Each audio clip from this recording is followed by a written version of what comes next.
Hey everyone, this is Lindy from Love Create Celebrate, and today I am really excited to be bringing you along as I clean and organize some areas in my kitchen.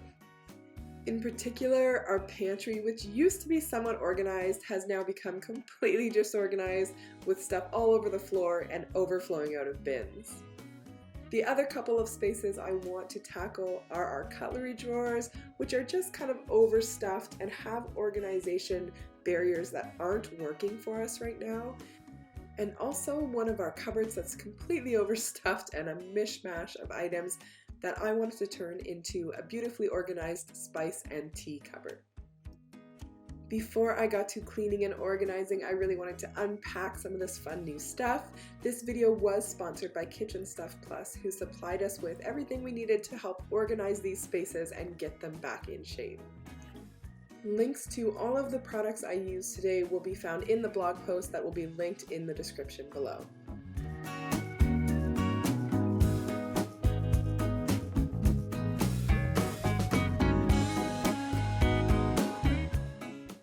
Okay, it's time to get cleaning. As you can see, our pantry is in a small closet off the side of our kitchen. This has just been the easiest place to store everything, but it's gotten a little bit out of hand. We just have stuff overflowing everywhere. All of our bins are overflowing, our labels don't work anymore, and it's time to clear it all out and clean it.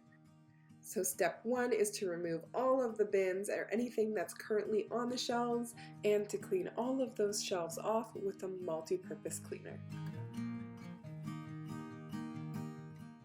Once the top shelves were cleared and cleaned off, I moved on to clearing and cleaning the bottom shelves.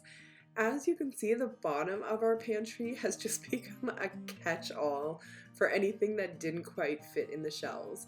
A big goal of mine in cleaning out this whole pantry was to have nothing on that floor anymore.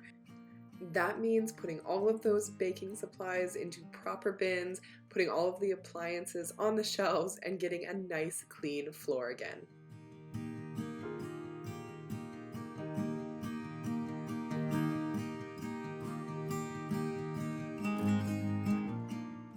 I took some time to clean off all of the appliances before putting any of them back on the shelves. These are all appliances that are too big for our regular kitchen cupboards, so the pantry's a good place to store them.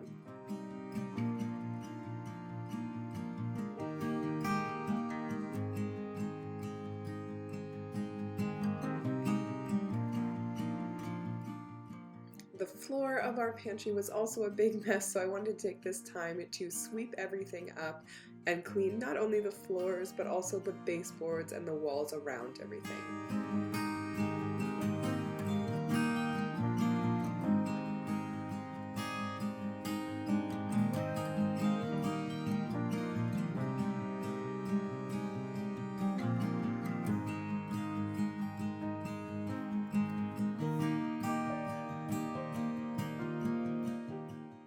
Now that the pantry was nice and clean, it was time to organize all of those different supplies. We put anything that was just in a loose bag into these containers from OXO. They are amazing containers. You can buy them all at Kitchen Stuff Plus, and I love the pop tops on them.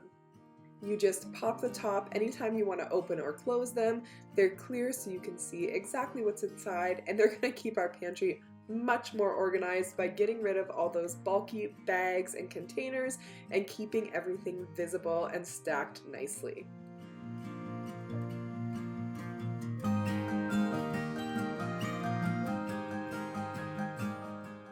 Once all of those gorgeous containers were filled and up on the shelves, it was time to sort through the rest of the food in our pantry. My biggest tip for this is to sort like items with like items.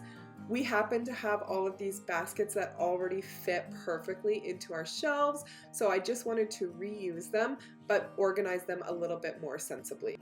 I made baskets specifically for crackers, baking goods, soups, sauces, condiments, anything that I felt was organized well together. Then another tip is when you're putting them back on the shelves, put things that you don't need to reach for every day on the higher shelves, like serving items, possibly baking goods. and put things that you need to reach for more often, like cooking supplies and snacks for your kids, on levels that are easier to reach. So just as a reminder, this is what our pantry looked like a couple of hours ago, and this is what it looks like now. It's not quite done because I still want to add some pretty labels to all of the bins and containers. I just didn't have anything on hand today that I liked. We've gotten rid of all of the clutter, we've gotten everything off the floor, and the pantry just looks a million times better.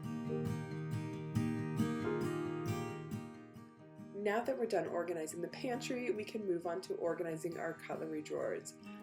Both drawers have containers that are overflowing and not working anymore. They're also overcrowded and full of tools that we're not using, so it's time to declutter and clean these drawers out. Just like we did with our pantry, the first step is to take everything out of the drawers and wipe them down with a multi-purpose cleaner.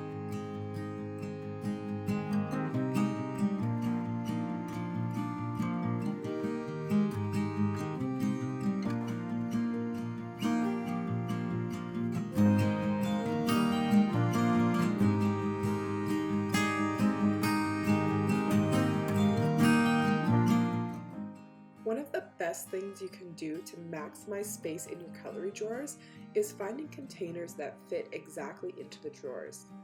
Before we got our containers, we used a tape measure to measure the width, the depth, and the height of our drawers to make sure we'd be able to get containers that would maximize the space. You can see that I played around with the layout of these containers until I knew that I was maximizing the storage potential in the drawer. Having expandable containers with lots of different compartments is key to keeping your stuff organized over time. In this cutlery container, we even had room to separate the different sizes of forks and spoons and to separate our kids' cutlery from the everyday cutlery. We kept everything that we use on a regular basis, and yes, we do use that much kid cutlery with 3 children at home. But we purged and decluttered all of the items that we're not using regularly.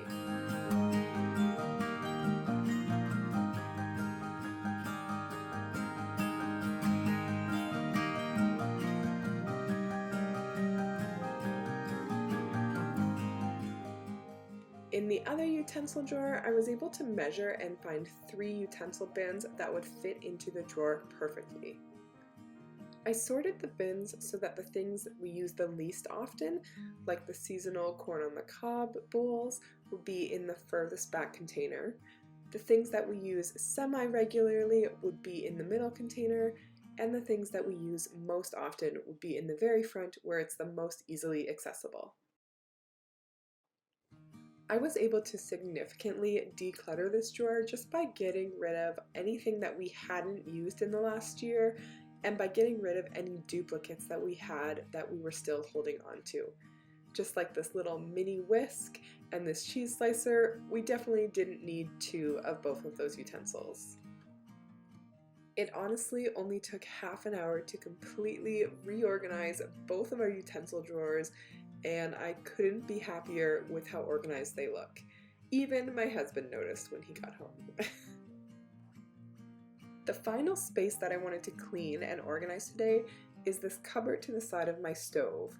For the longest time, we've had all of our spices on the other side of the kitchen, and for me, it was just finally time to organize this cupboard that's been full of all kinds of random things and make it more functional for us by putting the spices in the cupboard beside the stovetop. I don't have a video of me transferring all my spices, but I emptied all of our little containers and bags of spices into these 2 containers. The first is one of the Spice Rack Stadiums, which I love because it makes all of my spices easily accessible. And the second is this seasoning pack organizer, which makes it really easy to organize any of my overflow seasoning packs or sauces. I do want to give everything specific pretty labels, but again, I didn't have any yet, so for now I just wrote all the spice names on the bottom of the jars. I organized the rest of the cupboard by nicely placing all of my tea canisters and tea supplies on the middle shelf, and then putting some of my larger spice jars on the top shelf where I could easily access them. I also gave away or purged any of the teas or supplies that I hadn't used in over a year. It is amazing the difference that a little bit of organization and some properly sized containers can make to a space. I think the before and after of this cupboard speaks for itself. Well, that's all of the organization I'm going to do today. I hope you enjoyed seeing us transform these spaces, and I hope that you found some tips and tricks for organizing your own kitchen. If you liked this video, please give it a thumbs up and let me know in the comments below. And as always, hit the bell so you can be notified of more great DIY and home renovation videos. Thanks for watching!